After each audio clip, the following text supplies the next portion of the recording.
Una-una, may tanong si Coach. Ano yung tanong ni Coach? Ano kaya gusto natin paglaki natin?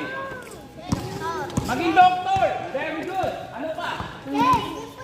Police. Wow. Ano pa? Sundalo. Ano pa? Doktor. O, sinabi na. Firefighter. Para pag may sunog. Tagapatay sunog. Teacher. Guro. Wow. Ano pa? Bombero. Firefighter. Parehas lang. Ano pa? Police. O, sige. Ito na ang tanong. Sabi ni nanay sa kanila tatay, nak, wala tayong pampaaral. Paano kaya yun? Walang pampaaral si nanay sa kasi tatay. Ano kayang gagawin natin? Gusto pa naman natin maging firefighter, maging teacher, maging doctor. Paano kaya?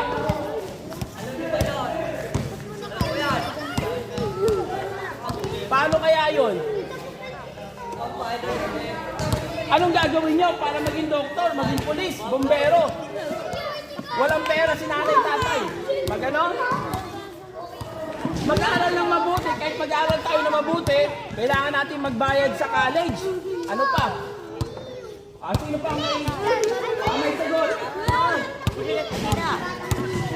Gusto natin maging bombero. Walang pera sa college ng si nanay. Anong gagawin mo?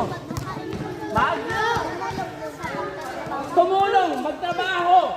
Pwede. Kaso gusto nyo sa mga number 10 sa buong Pilipinas. Ano kaya? Coach, magtrabaho habang nag-aaral. Pwede.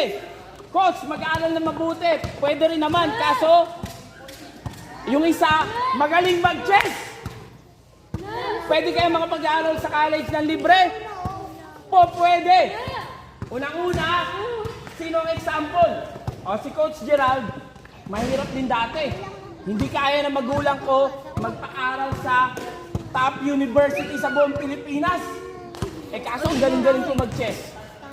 Nagkapag-aral ako sa UST. Anong UST? Yung top number 4 sa buong Pilipinas ngayon. Tapos, doon nag-aaral si Dr. Jose Rizal. Kilala niyo si Dr. Jose Rizal? Yung pambansang bayani. Dati ang UST, number 1 school ko dati. Ngayon, number 4. Kaya, isa sa paraan para maabot natin yung pangarap natin, maging varsity. Ang tanong, madali lang ba matuto mag-chess? Sino pa? Isa na lang. Ilan points yung pawn? Yung knight. 3, yung bishop. Yung rook. Yung knight, yung queen. 9, yung king.